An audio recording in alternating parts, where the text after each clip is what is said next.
Good morning बच्चों। पिछले video में हम लोग क्वेश्चन आंसर कर रहे थे और समझ रहे थे। आज के वीडियो में हम लोग क्वेश्चन नंबर 4 का रोमन नंबर 2 में हम लोग क्वेश्चन आंसर करेंगे और समझेंगे। ठीक है, देखिए क्वेश्चन दिया गया है उर्वरक एवं खाद में क्या अंतर है। उर्वरक और खाद में क्या अंतर है, इसके बारे में हम लोग को विस्तार पूर्वक लिखना है और समझना है। ठीक है, देखिए अभी जो है वीडियो को बना रहे हैं, थोड़ा बारिश आ रहा है इसलिए आप लोगों को आवाज जो है गड़बड़ सुनाई दे रहा होगा। ठीक है, देखिए हम लोग क्वेश्चन आंसर करेंगे। देखिए एक तरफ क्या लिखिएगा उर्वरक, एक तरफ क्या लिखिएगा खाद। ठीक है, इसको जो है उर्वरक जो होता है, जैसे उर्वरक के अंतर्गत क्या आते हैं, यूरिया हो गया, पोटास हो गया, डाई, ये सब जो होते हैं किसके अंतर्गत आते हैं, ये उर्वरक के अंतर्गत आते हैं। ठीक है, ये प्राकृतिक द्वारा प्राप्त नहीं किया जाता है, बल्कि ये मानव द्वारा बनाया जाता है। इसको जो है बड़े बड़े फैक्ट्रियों में क्या किया जाता है, रासायनिक केमिकल द्वारा इसको तैयार किया जाता है। ठीक है, उसके बाद जो है खाद जो होता है ये प्राकृतिक पदार्थ होता है। ठीक है, यह जो है जैसे मानव के गाय भैंस हो गए, इसके गोबर हो गए, इसी से क्या किया जाता है, गड्ढे खोद के उसमें कुछ दिनों तक रख दिया जाता है, उसी से क्या बनता है, उसमें खाद तैयार हो जाता है। समझ रहे हैं, तो एक उर्वरक होते हैं, एक खाद होते हैं। इसके बारे में हम लोग को और विस्तार पूर्वक इसमें जानना है। देखिए फर्स्ट में लिखते हैं उर्वरक एक अकार्बनिक लवण होता है। मतलब जो है ये क्या होता है, तो अकार्बनिक लवण होता है। उसके बाद जो है देखिए लेकिन खाद जो है, खाद प्राकृतिक पदार्थ है। खाद कैसा है, तो प्राकृतिक पदार्थ है। गोबर, मानव अपशिष्ट एवं पौधों के अवशेष के विघटन से प्राप्त होता है। यह एक क्या है, यह एक कार्बनिक लवण।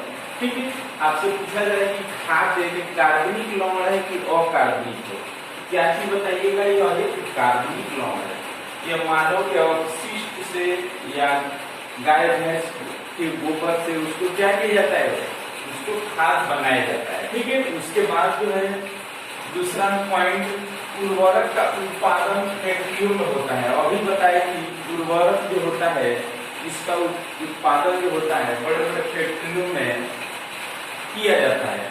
इसमें इसका उत्पादन करने के लिए इसमें बहुत सारे रासायनिक केमिकल मिला करके इसको क्या किया जाता है, तैयार किया जाता है। ठीक है, और इसमें देखेंगे खाद गड्ढों में बनाई जाती है। ठीक है, जैसे मान लीजिए कि जो खाद होता है मानव अपशिष्ट या गाय भैंस के जो गोबर होते हैं उसको जो है क्या किया जाता है, गड्ढा खून करके उसमें कुछ दिनों तक इकट्ठा उसमें रख दिया जाता है, और जो है जब खाद तैयार हो जाता है तो उसी खाद को क्या किया जाता है, खेतों में डाला जाता है, और जो फसल क्या होता है अधिक से अधिक उपजाऊ होता है। ठीक है, उसके बाद हम लोग नेक्स्ट जानेंगे उर्वरक से मिट्टी को ह्यूमस प्राप्त नहीं होती। उर्वरक से मिट्टी को ह्यूमस क्या होता है, प्राप्त नहीं होता है, बल्कि खाद से मिट्टी को ह्यूमस प्रचुर मात्रा में प्राप्त होता है।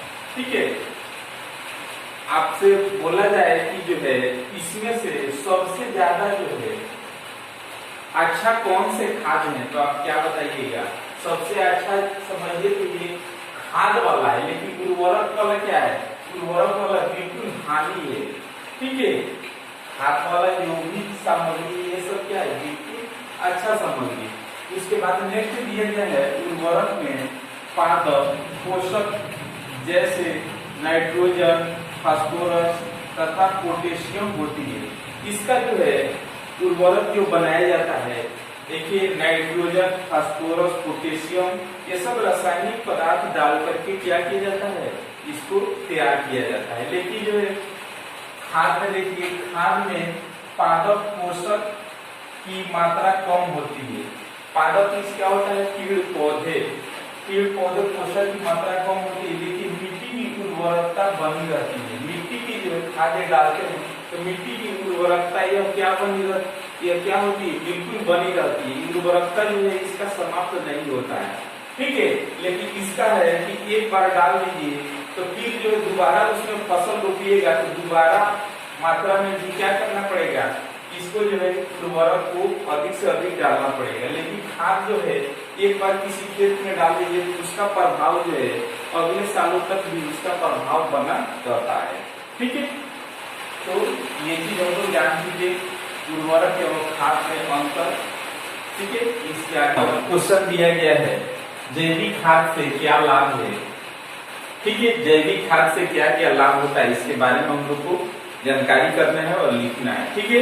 देखिए हम लोग लिखेंगे इसमें कि जैविक खाद से मिट्टी की जब सोखने की क्षमता बढ़ जाती है। जैविक खाद जैसे खेतों में डाला जाता है तो मिट्टी को जल सोखने की क्षमता जो होता है क्या होता है, बिल्कुल बढ़ जाता है। इससे मिट्टी भुरभुरी तथा सरल हो जाती है।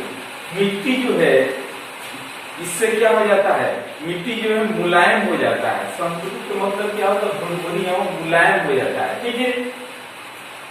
इससे हवा का मिलना आसान हो जाता है। जब मिट्टी जो है काफी छोटे छोटे मात्रा में हो जाएगा तो क्या होगा, हवा का मिलना जो है बिल्कुल आसान हो जाएगा, ठीक है।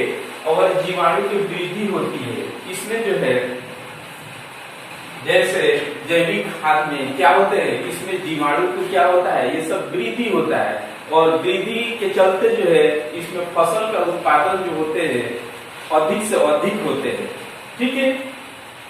एवं मिट्टी के गठन में भी सुधार होता है। मिट्टी के जो क्षमता जो होता है उसमें भी क्या होता है, बिल्कुल अच्छा तरीका से सुधार होता है, ठीक है। तो ये कभी कभी दे देता है क्वेश्चन कि केचुए को किसानों का मित्र कहा जाता है, ठीक है।